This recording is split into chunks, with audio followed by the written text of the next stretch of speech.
Hey everyone, Big Tony Z. Want to do a video about a little experience I had and how important it is to be very clear about what you want to do when you're dealing in intellectual property like music. I was working with a local artist. He was interested in free beats and free work and all that stuff, and I was needing, to work with someone. Long story short, we were working together for a good while, real fluid, coming in every day, doing work. And then he started kind of getting distant, harder to get him around. He was getting caught up in things he probably shouldn't have been doing, caught up with the same people, but he keeps on hanging out with them. I don't know why. It's not nearly important to me. What's important to me is that you all understand that when you are dealing in intellectual property like music, you need to have everything written down, clear as day, and sign it. I'm trying to figure out how to go about this because I'm a little burnt. I mean, I know he is because he came on the offense like crazy. I'm not gonna say his name out of respect. I just think that it's kind of interesting that it came to the point that we were, because it was a mutual understanding that we were going to work together and that it was going to be a project between the two of us. And now, at the end, now almost a year and a half later, he's wanting exclusive rights so he can do it himself and kind of cut me out. And I'm like, well, that wasn't what we agreed to. We didn't have anything written down, obviously. Kind of half the reason why I'm doing this video. The other half is because he was super upset about one track, and it was a track that we collabed on. We did work together in here in my studio with my equipment on a beat for his album. I think I suggested that we would collaborate on a track because things weren't doing too well either with the track that we were working on, or his vocal takes, or the mic was messing up. Something or another made it to where we wanted to, or I suggested that we do something else, get the creative juices working in a different way. So I was like, let's work on a track for the album, a new beat for the album. So that's what we did. We created this track. It was good. I liked it. He liked it. All's gravy. The day after we made that track, I hit him up. And I was like, dude, let's come over, let's work out a split sheet, and we can have this collaboration taken care of, everything written down and signed. That never happened. He was not interested in that at all. I don't know if he was already feeling distant about what we were doing. He didn't want to maybe commit to something like you would if you were to sign a split sheet like that. The problem is, and what he found out the hard way, is that without that you have nothing, especially when all the equipment was used by someone that didn't own it. He was super upset because he wanted it on his own album. He didn't want me to distribute it. He just wanted the beat to put on his own album and maybe give me credit or something. He didn't even say that. So I was upset. I'm not gonna lie. I'm like, dude, you've been ghosting me, quote unquote ghosting me for so long. Literally lied to my face and then ran when I ran into him by chance at the liquor store. Like, that's how bad it was. He was straight up avoiding me. So so it is what it is. I was upset because I thought we had something good and I wanted to work. I want to work, you know what I'm saying? I want to get shit done. I want to make cool stuff with cool people. But come to find out, he's doing his own thing. He got caught up and whatever. I know he's got family and shit. That's why I never really harped on him before. But I needed a way to discourage procrastination. So at first I told him that he needed to reserve whatever tracks he wanted to work on, because obviously the album wasn't going to happen. We already made that conclusion that the album wasn't going to happen, and that I wanted to do singles with him. That's a lot easier. You can focus on one thing and get it done. It's a lot easier than having a whole album. So I was like, let's just do singles. He's like, all right. I asked him what 2 tracks he wanted. Everyone else, I've just been telling him just one. because I figured I knew which ones he wanted, but I'm not someone in a business, you don't assume anything.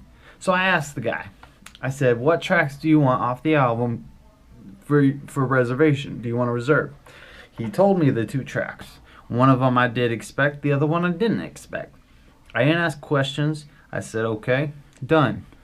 Months later goes by. I tell him again, I'm like, okay, obviously that didn't do anything. So what else can I do? So I told him on the 1st of the month, January 1st, 2019, I'm going to require $20 a month in order to reserve your beats. Now that doesn't seem too bad. I did that so I can maybe motivate him. He was not moving at all. He was not contacting me at all. I was always the one to contact him. He was the one that wanted to take the rights of the music or for that 1 track. Because at that point when I told him $20, he's like, you know what, I don't even want 2, because then he would have to pay $40 a month. So he's like, I just want the 1, and he wanted a different one. Now mind you, again, since he told me what he wanted to reserve, it's been months since then.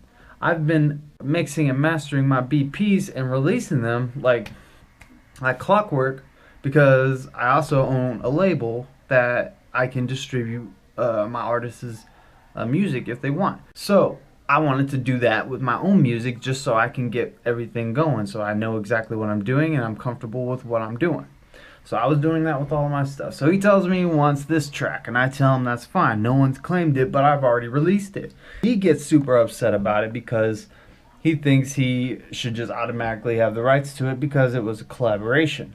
I told him that he can still have it, and hell, he could still do it. Like, we still got, what, 3 days left of this year?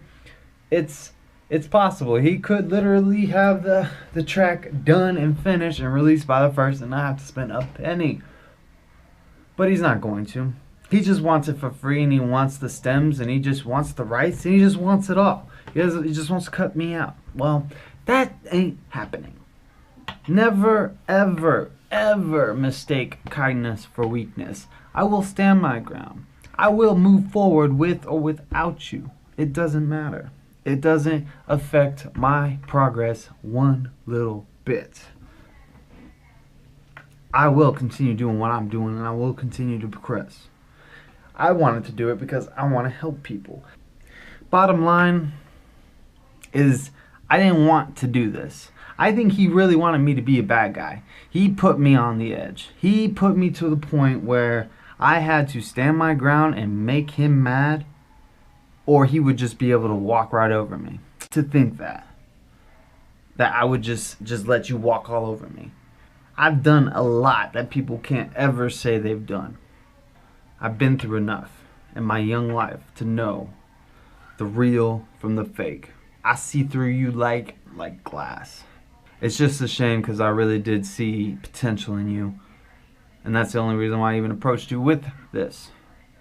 So it pains me that it has to be like this. It really does. But I have to stand my ground. I have to.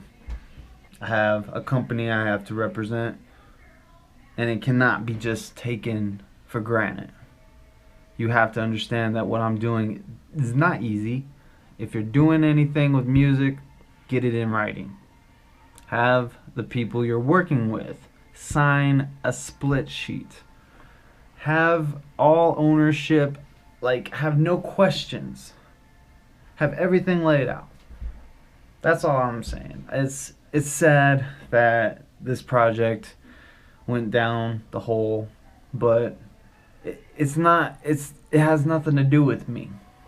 He wanted to go through a few bumpy roads. He wanted to take the path of most resistance. And he wanted me to hang out back here where I already been. I'm moving forward. I can't be held back. I apologize if I upset you. I tried to tell you that label was gonna fuck you.